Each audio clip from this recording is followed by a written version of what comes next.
I'm back. How are you? Are you enjoying your Christmas season? Merry Christmas. Merry Christmas to all of you. I hope you are getting in some good shopping, some good family time.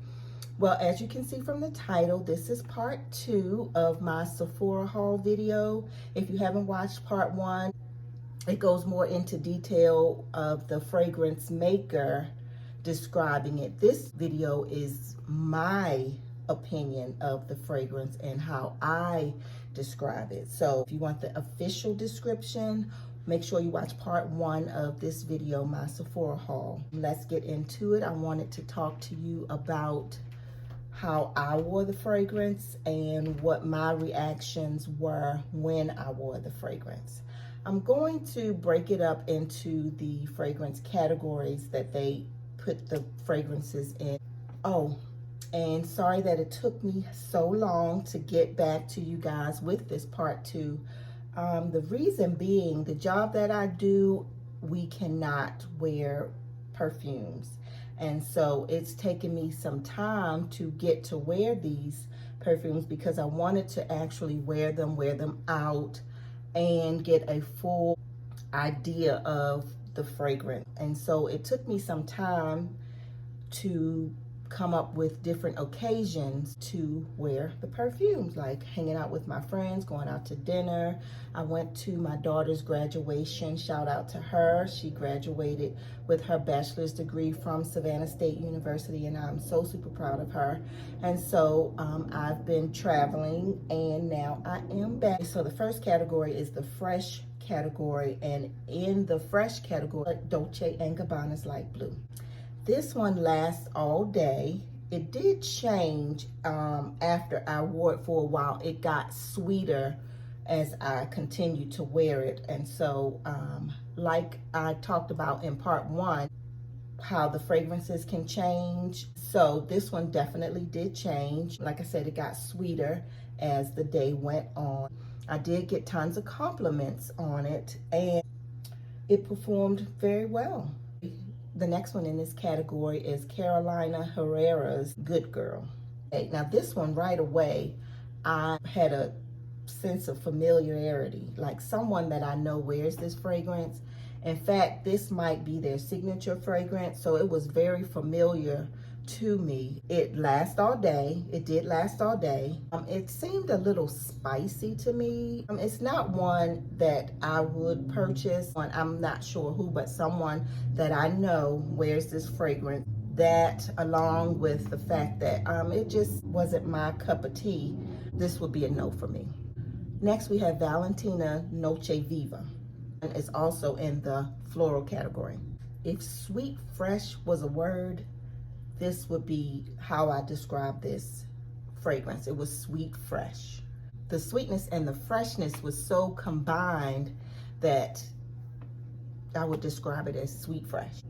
Would I wear this fragrance again? Probably in the springtime, yes. It definitely gives me hints of springtime. It would perform well as a springtime fragrance. So yes, I would wear this again in the springtime.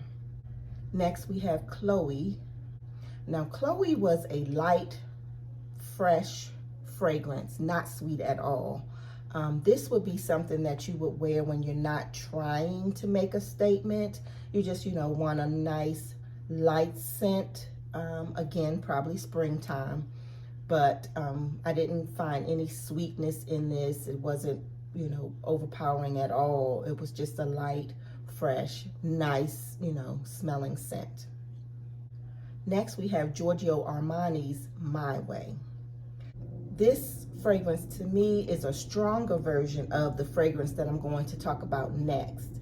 It was too sweet for me, and I would not purchase this or wear it again. It was a little too sweet.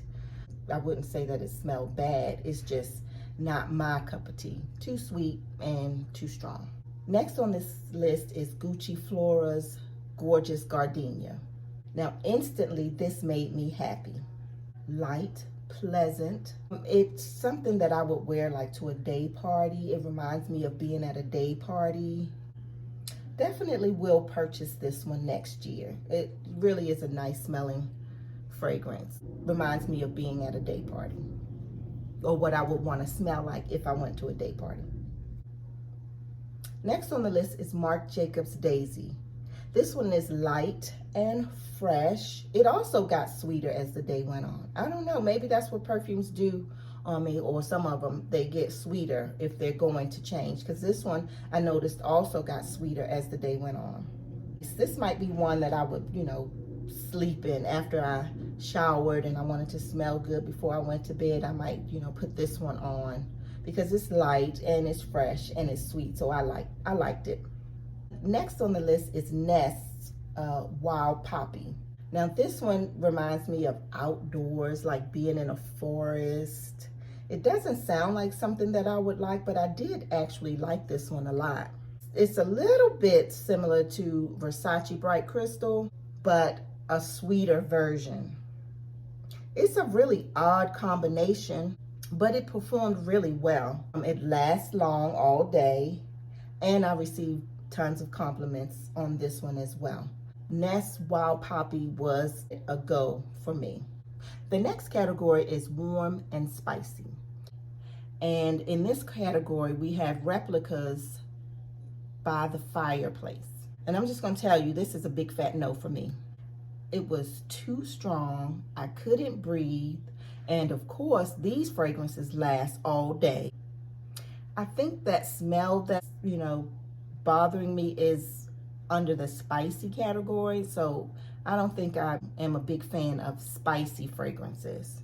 It just is something that I would not want to walk around smelling like. It was way too strong, way too much perfume. It's a big fat no for me.